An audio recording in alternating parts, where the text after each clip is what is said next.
And behold, the star that he had been seen, and its rising preceded him, and until it came and stopped over the place where the child was.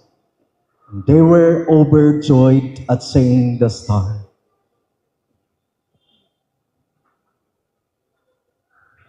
My dear friends, we are now celebrating the Epiphany of the Lord, the self-manifestation, the unveiling and revealing of the child Jesus who was born in Bethlehem in Judea. Now, this simply reflects to us that for God so loved the world that He wanted to manifest His being Godship to us. At the beginning, the Word was with God, and the Word was God Himself. And we are now Jesus Christ, the Word made flesh. Now, try to reflect the Epiphany of the Lord. Now, in Lucan version, there are only two main characters, the shepherds and the angels. But in our gospel today, in Matthew version, we heard that there are two characters, the Magi, or shall we say, as we are often celebrating the three kings, the Magi and the star. But if we try to have this picture, in one big picture, isag asa tamang lantaw, mga baligya, naa na ang combination sa duha. No? There's the person of the Magi, the star, the shepherds, the angels, and even the animals, mga karnero. Gi-combine tanan. Nagpasabot ba nga sayop ang narration sa ato ang ebanghelyo karon in Matthew version? No. Theologically, God just wanted us to manifest Himself all throughout the humanity. Because the three Magi, or the astrologers, symbolizes the representation of the whole world. Ganing lang, kaya ang ilang presensya, nagrepresentar sa mga powerful nga mga tao, mga dato. Unang gitawag sila og tulo ka hari.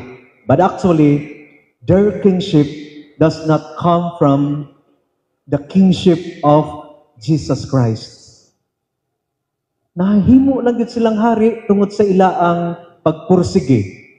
Naghari sa ilang kasing-kasing nga gusto nilang duawon, gusto nilang bisitahon, gusto nilang kitaon ang batang Hesus nga natao. Muna'y naghari sa ilang kasing-kasing. Ug para nako, mao siguro na titulo nga nahimo silang hari kay nagpursige sila. And indeed, they were not frustrated. God allowed them to see the child Jesus in a manger. And remember that there are three gifts that they are offering to Jesus: the gold, the frankincense, and the myrrh, which symbolizes the kingship of Jesus, the priestly rule of Jesus, and the prophetic rule of Jesus Christ. But above all, this scenery of the Epiphany symbolizes that Jesus wanted himself to be manifested all throughout the humanity, all throughout the whole world. I could still remember the message of the late Pope Francis nga matud pa niya, how I wish nga ang simbahan walay pultahan. How I wish nga ang pultahan walay mga bungbong. Open 24/7. Aron ang tanang mga tao bukas, libre nga makabisita sa Ginoo anytime. Anytime. Nakaroon kay di naman gid sa pwede nga di sirad-an ang simbahan. Kay kung ibukas siya 24/7, himuon ramang bitanan sa mga bata, mga estudyante, uban pa. Ang uban pod mag-anticipate, katong mga kawatan. Pwede ba ako pangawaton ni mga star de ani kay basig mahal ko ni halin, or kaning organ ninyo nga wa pa mahumagbayad, gamay na lay kulang noon. Pwede na nga ma-anticipate. Munang siguro ang kabukas karon nga gipadayag ni Jesus nga gusto unta siyang mapakita nga libre. Just imagine, naa siya ra sa pasungan. And I know, nga wala gyud siguro to'y bungbong. Walay bungbong. Kay simple ra man na sa una ng pasungan, butangan ra man mga dayami sa humay or sa kanang trigo. Mura man na ibutang para lang mainitan ang mga tiyan sa hayop iniglubog nila. Walay cover. For free, makita si Jesus nga libre. Aron mapadayag nga ang Dios nga nagpakatao, it's for all the humanity. The three Magi's represent the non-Jews, dili mga Hudeo. The shepherd's boy represents the ordinary people. Bisan gani ang mga hayop, naka-access sa pagtanaw sa batang Jesus na nagpakatao. Nagpasabot kini nga si Jesus alang sa tanan. Sinners and saints maka-access, makalantaw niya. But remember, we need to have a star. Naagyoy star. Maglibog man taron ani kay puti man daghan ng star ani. Asa ka ni magpoint, Kay the world also today offers some stars in our Christian life. Na maglibog na gani ta asay atong sundon. Daghan gani pud kaayong amidst our Christian faith, daghan kaayong nagtumaw nga mga nagkalain-lain nga mga relihiyon, pointing out and claiming that they obtain the salvation towards Jesus Christ. But remember, there's only one star behind. O kini nga star wala makapawala sa mga Magi. Kini nga star bring them to the manger where Jesus Christ was born. Dili unta ta mawala ana. O kinsa man pud ang mga star sa atong kinabuhi. Alang sa mga ginikanan, you will be a guiding star sa inyong mga anak. Ayaw gid niyo pasagdahin inyong mga anak. Kay sa kalapad pud karon sa kalibutan, bisan gani ang mga kadalanan, daghan kayong mga disgrasya nga nahitabo. Nganuman, murag free naman gud ta nga maglawig sa kadalanan nga lapad, I was told by recently, at 3 o'clock dawn. Na usa sa akong mga gigastuhan sa St. Joseph, akong scholar, no? Anak sa usa ka mananagat na disgrasya sa motor. Sakit ba, no? Nga usahay kung dili na bitaw magiyahan ng mga bata, pasagdahan na lang. Labi na gyud karon, no?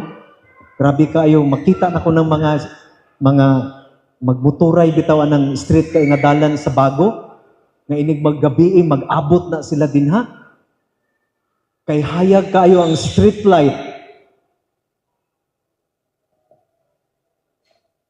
Good nga naatay kahayag nga gihatag sa kadalanan. Pero sad to say, nga mo po'y hinungdan, no, nga daghan kay mga disgrasya nga mga nangahitabo. Munang mga ginikanan, ayaw po din taon niyo pasagdahin yung mga anak. No, nga ang access bitaw nila, nga magmotor, nga murag walay mga kamatayon. Ako kusog man pud ko mupadagan, pero magpanghadlok biya pud ko, no, kanang no, apan knowing nga dili ra ako mo'y naglawig sa kadalanan. No? Pero maglibog naman guta usahay pod, no? Kay sa kalapad sa kalibutan karon, sa kalapad sa kadalanan karon, grabe kaayo ang access pod, no, sa mga aksidente. Munang ang tinuod unta nga kahayag, which is Jesus Christ Himself, who unveiled, manifested, no, to the all throughout the humanity. Siya lang yun unta po ang atong makita through the guiding star of the church. Ang simbahan mo'y buhi nga iwag sa atong pagtuo. Munang maningkamot pud unta ta na from time to time, no, nga mudangop gyud ta kanunay diha sa simbahan tungod kay mo ni maglamdag, maggiya ug mag-iwag, magtultol sa dalan padulong kang Kristo. Ikaduha, no, nga diha sa atong paghatag sa atong kaugalingon, like the 3 Magi, or the 3 kings, no, represented all throughout the humanity. Mo-approach unta ta ni Jesus freely, no? Walay sagabal, walay kahadlok, walay pagduha-duha. Bukas palad ta nga moadto sa Ginoo ug bukas palad usab ta nga dawaton sa Ginoo anytime. Because God is a God, a King, a Savior for the humanity. For us all, no? Walay pili. Maayo o dautan. Ang tanan idawat sa Dios ug bukas ang kasing-kasing kanunay sa Ginoo. Sa iyang pagpadayag sa iyang pagka-Dios. Siya Dios sa tanang tao sa tibuok kalibutan. Hinaut-unta nga maka-access ta niya anytime.